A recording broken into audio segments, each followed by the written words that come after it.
Hi, and welcome to Getaway Girls TV. We are really excited to have JoJo with us today, who you'll know from Capital FM, but has also been a patron and supported Getaway Girls for many years. So now we're just all going to introduce ourselves and say something that's made us happy this week. So I'm Danielle, and something that's made me happy this week is starting university again. I'm Karamia, and something that made me happy this week was literally on Thursday, I saw this DJ that looked like Tupac. Like, he don't look, I swear to you. I'm Sharon, and something that made me smile today was this week was meeting all my new housemates in Manchester. My name is JoJo Kelly, even though it says Jacob Kelly on my screen, that's my husband. And something that made me smile this week was definitely meeting up on Monday with my sisters and my little niece who turned 4 this week. So they're in a Bradford lockdown, so it was nice to catch up with them before we all ended up locked down. So, JoJo, most people know you from Capital FM. How did you get into radio presenting, and what's the best thing about your job? Oh, wow. So I started radio presenting back in 1997, which is a long time ago. Before that, I'd had no broadcast experience. I'd done a few voiceover jobs, and I was lucky enough to meet somebody who was launching a new radio station called Kiss that was going to broadcast to the whole of Yorkshire back at the back end of 96. And yeah, they invited me in for an interview.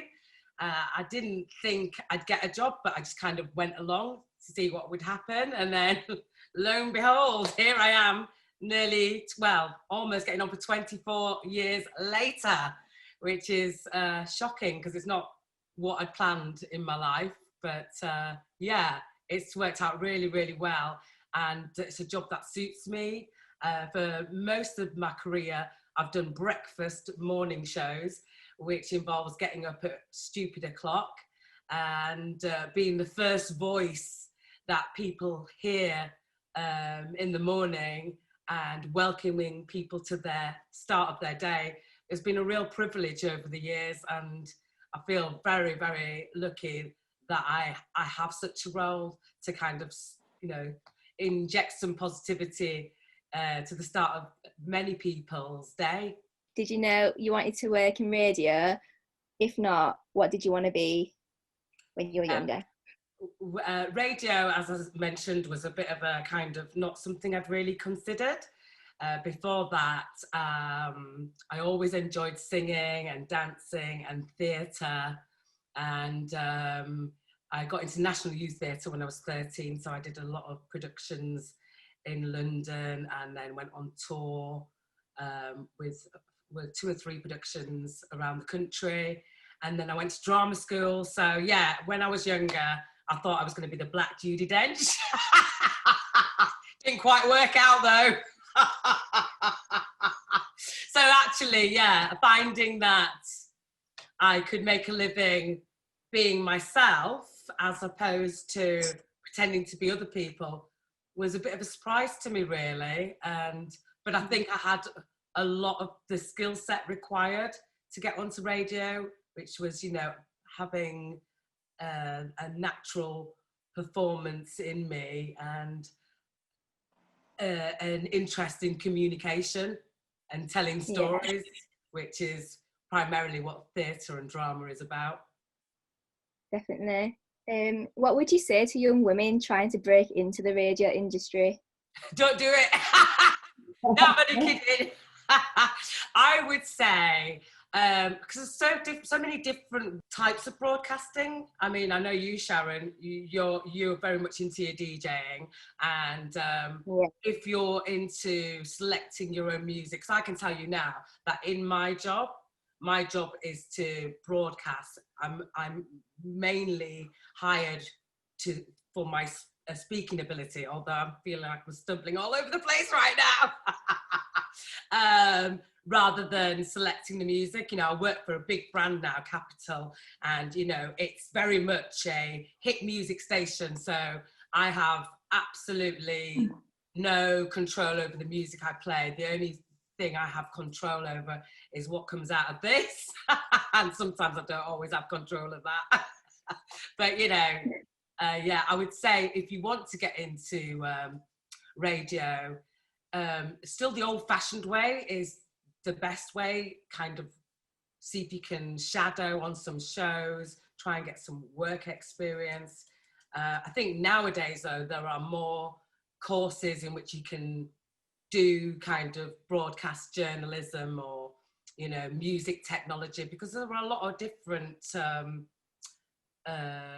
requirements in radio. You don't need to be just the person who's speaking into a microphone. You could be the person who is helping market a station. You can be the person who makes the jingles and the idents which give the station a particular sound. So there's, you know, there's a whole host of different jobs, not just the people who are kind of the face and the front of it. But also, I'd say in this day and age as well, there's so many ways for you to broadcast. I mean, me and my husband, we listen to a lot of Mixcloud. So there's a lot of people kind of putting their selections together out there, and they're creating a following. So you don't necessarily need to go through the, you know, regular platform and kind of journey of getting in there. I mean, I think I did actually apply before I got on radio. I did apply for a radio job, and they told me back in the day to get some experience doing hospital radio, but I don't even know whether that's a thing now. But if you go to uni, a lot of unis have their own radio stations. I mean, I've been part of the Student Radio Awards for a number of years. And so, yeah, there's just try and get a foot in the door or an elbow or, you know, but it is tough because it's one of those, I would say, sectors that still a lot of people want to work in, but it's actually getting smaller. But then again, it's getting bigger because of all the kind of online possibilities that are out there. You don't need to be on an FM dial anymore to be on the radio. Who would you say inspires you and why? Oh gosh, who inspires me? I had to think about this question. I've got to say, growing up as a child of a Black father and a white mother, I didn't really have a lot of role models growing up. There wasn't a lot of people on television I could relate to, other than Moira Stewart, who does the news, who I've got to say, I did get to meet a few years back, and I was like, I literally got her in a bear hug, I'm going to say a neck choke, but I just held her so tightly, and I just said, gosh, Moira, you're so important to me, because like growing up, I never saw any people with my kind of complexion on TV. And, you know, I was so excited to meet her. And I've met her again since, and she was a bit scared of me, to be honest, because I think getting her in a headlock, that was the word I was looking for. It's probably not the best way to introduce yourself to somebody, but I wrote her a message, and she responded to it and said, you know, never ever apologize for being yourself. You've got great energy, and it was lovely to meet you on the occasions that I've met you. And so yeah, she really inspired me. But yeah, I think growing up, as I say, I wanted to be an actress. I've always loved Shirley Bassey. I've got loads of Shirley Bassey albums. I mean, she's not everybody's cup of tea, but she's someone, again, a person of colour who came from Cardiff, from Tiger Bay, and managed to do not one but 2 Bond themes. And that would be my idea of heaven, being able to sing and wear a fabulous frock. I mean, what a way to make a living. So yeah, she always inspired me growing up. And I've got to say, my husband, he's quite a big inspiration to me, because he's quite a positive person, and even when things are really rubbish, he's able to kind of pep me up and make me see the positivity in things. And, I admire that about him. And he's very silly, and he makes me laugh a lot, which is good. Thanks, love. Oh, look, he loves that. Oh, you're not supposed to be listening. I wasn't. No, go away. Really. So, you've been a patron of the Getaway Girls for many years now. Why are you such a big supporter of the charity? Well, when Getaway Girls first approached me, which is probably over 20 years ago, I was just really excited to know that such a charity existed that was focused on specifically helping young women. I mean, even even though I come across as the most confident person in the world, I do know what it's like to feel down on myself or be negative about myself. So to be able to to persuade and help others to really feel stronger about themselves and have a bit more confidence and courage is something that I could get right behind. And there's a lot of girls out there still in this day and age that are second-class citizens, or we do live in a very male society. Even now, it's white man, isn't it? So that's what inspired me, because I think I like to support other girls. My girlfriends are the most important people to me, other than my immediate family. And without them and their counsel and their love and their support, I wouldn't be the person I am today. So to be able to be part of an extended family that has those same motives and message of support and care, I think is really important. So when I was approached, I was like, yeah, this is something I want to get involved in. So following on from that, do you have a favourite memory of Getaway Girls? Oh gosh, it's hard, because it's 20 years. I mean, we've done so many things over the years that have been music based and creative based, and we had exhibitions in museums, in galleries. But I think actually one of my first sessions was probably the most memorable, because I think I was just invited to take part in like a workshop, but there was all sorts going on. I mean, I remember making earrings. I'd never made earrings before. Getting in a drumming circle, and it was just such a positive environment to be surrounded by all these young women. And so I think, probably when I first stepped in and I was like, oh, such a place exists, this is good.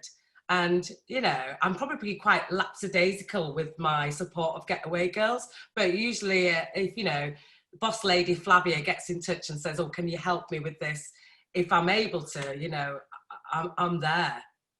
How have you found the recent changes due to the pandemic? Has COVID had any effect on your job in the past few months? Yeah, COVID-19 was a bit of a shocker for all of us, and the fact that it's worldwide is something, I don't want to say the word unprecedented. How many times have we heard that word this year? It's unprecedented. And yeah, it was quite scary at first. For me, for my job, I was quite fortunate, as in, because a lot of people were having to stay at home. One of the things, the services they were relying on was radio.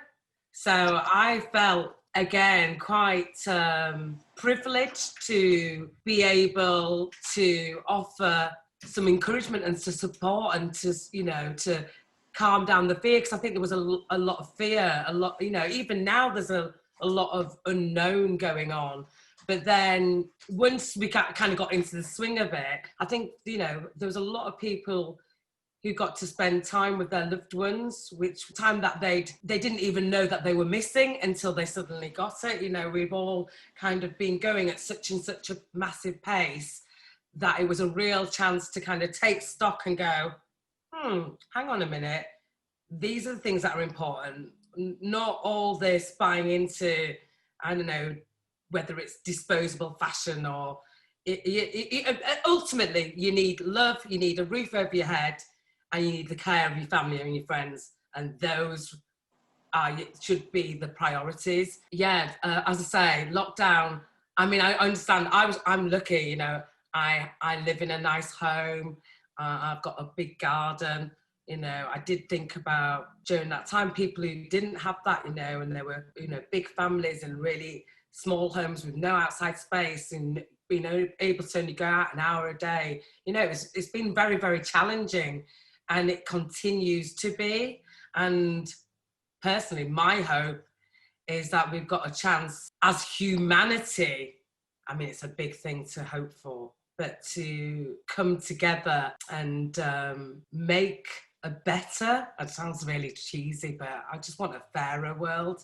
a kinder world. I think there are elements in our society that are holding that progression back. So I think, yeah, this year has been as frustrating as it's been for many people. It's been a real opportunity to go, right, what are my values?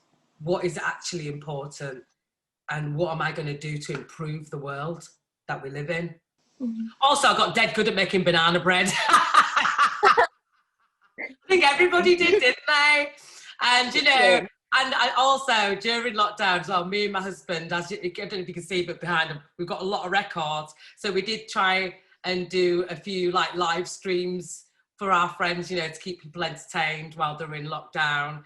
I didn't do many quizzes. I'm not very good at quizzes, but that was good. And I definitely had some great conversations whilst in lockdown with, you know, friends I didn't even really know I had, really. Do you know what I mean? I got to really know some people on a deeper level because either I reached out for support from them or they came to me. So I've come out, or I'm emerging through the other end, that bit.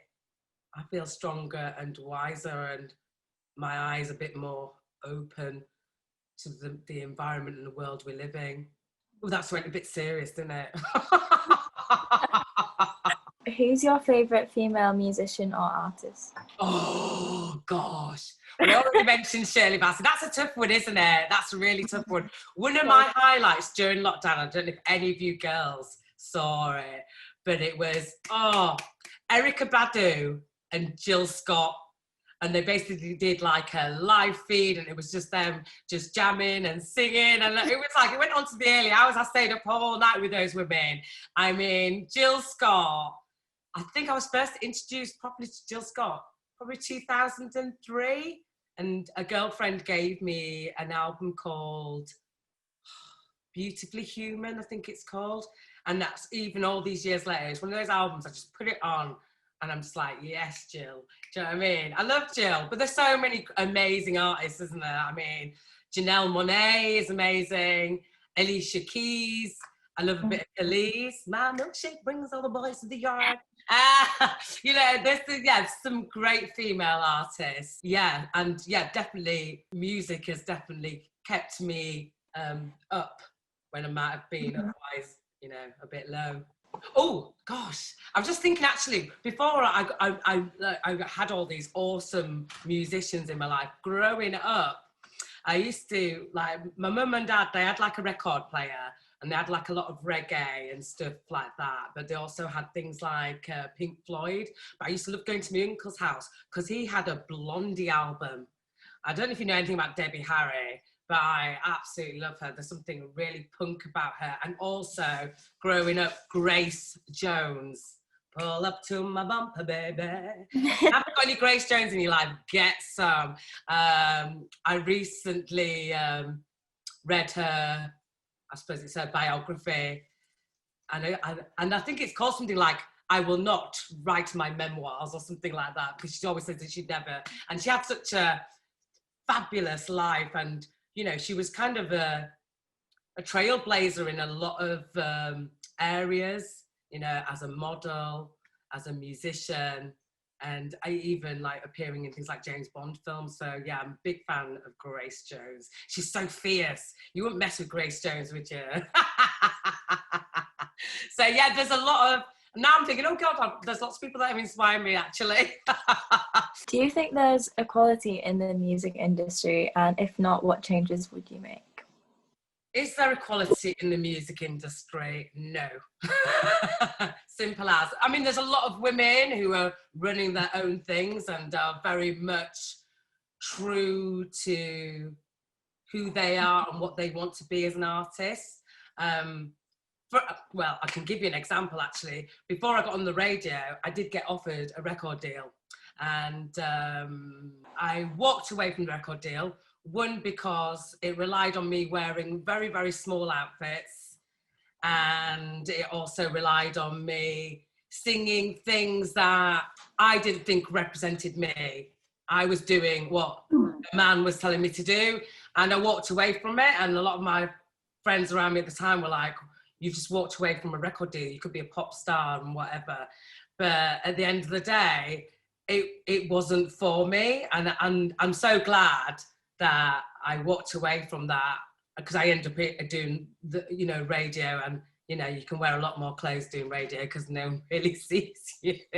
But that does concern me, the over sexualization of women still in the music industry. And I have issues. I'll laugh at Cardi B on Instagram, but I have issues with the kind of image, the persona, and the music she's presenting to young women. Some can say it's empowering, it's their body, do what you want, but I still think, oh God, put a cardi on. I don't know, is that really old-fashioned and prude? I don't know. I just feel like, that last video that she did with, who is it with? Come on, Sharon. That WAP one. Meg the Stallion. Megan Thee Stallion. Do you know what I mean? I was just like, watch that, and my jaw was on the floor, and I was like, there's a fine line between this and pornography. But I can't judge them. It's their life. But it saddens me that women are still kind of expected and perceived to have to put all that out there. Do you know what I mean? That's why the artists I really enjoy are not really about that. What are your hopes for the future? What are my hopes for the future? I think I said them earlier, didn't I? I want a fairer, kinder world. I think, like a lot of people, I watched the David Attenborough programme, Extinction. I don't know if you've all watched it, but I've just encouraged everyone I know to watch that, because we have to address that, there's a lot of unrest in the world right now, but what we've done to the planet, or what a hierarchy of powerful, money-driven men mainly have done to the planet concerns me. And I don't know, we need to collectively get a grip on that. I've got a 14-year-old son. I'd like to be a grandmother in the future, and there to be a clean earth. So, I've done a small change. And last year, my husband encouraged me to become a vegan. And I was like, oh God, I don't know if I can go plant-based, because I like cheese too much. But I've actually found it absolutely fine as soon as I got some good recipes down. I love spice. Anything that's got plenty of chili, garlic, ginger, I'm all over that. So, even this afternoon I'll be making a dal. And it's great because, like, my 14-year-old son, obviously, he's just like, he doesn't really want to go plant-based. So we've got to deal with him that he can have chicken twice a week. But yeah, it's just those small changes, isn't it? Like, not to be, I think we've all just been consuming a bit too much, and it's driven by greed, and it has to stop. Basically. So I'm hoping that there will be, I think that's the thing about this COVID-19. There's an opportunity to really, really have a really deep look at how we've been living and how we could do it better for everybody and for the future. And for the animals and the plants, and the sea. If you had one piece of advice for any girls or young women listening, what would it be? One piece of advice I would give is make sure you have at least one good friend. You know what? You're born to your family, right? And I know a lot of people who have got no connection really with their family, and their friends of their family. And I just think that's the most important thing. That's all we've got, really, isn't it? It's other people. My girlfriends to me, and some boyfriends as well, I count as family. Do you know what I mean? If they rang me up and they needed my help, drop of a hat, I'd be there. And I know that it goes both ways. So be open to finding your people, whoever they are. I feel like, I'm quite old now, I'm 48, but over the years, I've accumulated some really great friends, not masses of friends, but friends that I love, basically. And I think love is very important. and just to have that support there. People who just like get you, you know, and I remember like finding my people and I was like, oh, I don't have to explain myself. You don't roll your eyes when you meet me. You just get me, you know, and you embrace me. And now I feel that we all, even whether it's one person or half a dozen, you know, get your support network, have those people there for you, and, you know, don't be afraid to criticize them if they need it, and also be criticized when you need it. And yeah, people you can be really open and honest with. That's one bit of advice I would give. And not to be looking at over your shoulder at what other people are doing. You know, focus on, not selfishly, but focus on who you are and being the best that you can be. Don't be thinking, oh, well, they're doing better than me, or they've got more than me. You know, you've got you, and that's what's important, I think. And if you can have you and some good people around you, then, you know, you're going to be solid, I would say. Agree with you on that one. So my last question would be, if you could choose any song to be the soundtrack of your life, what would you choose? One song. One song or two. The soundtrack of my life. It's so hard, that one, isn't it? One of the earliest songs I remember as a child was a song by Donna and Althea called Uptown Top Ranking. Give me little lessons with that so I like that song because it reminds me of my mum, and I remember being really little and dancing with her to that. But maybe Bob and Marcia, Young, Gifted and Black. I don't know. It's so hard. It's so hard to narrow down to single one song out, because there's so much music I really, really love. But yeah, I'll go with Bob and Marcia, Young, Gifted and Black. And that's a fact. I mean, you know, it's got positivity, hasn't it? Yeah, definitely. So we just want to say thank you, JoJo, for doing this. Oh, it's been my pleasure. Thank you so much. And you asked some really good questions. Really good questions. I look forward to watching this episode back and sharing it with my friends. Thank you. So thank you for watching our Getaway Girls TV episode this week. Our next episode will be around the 10th of October, around World Mental Health Day. Make sure you comment down below, like and follow us on Instagram and on YouTube. And we'll see you next time. Bye. Bye. Bye. Can I just do you an outtake? Oh, hold on.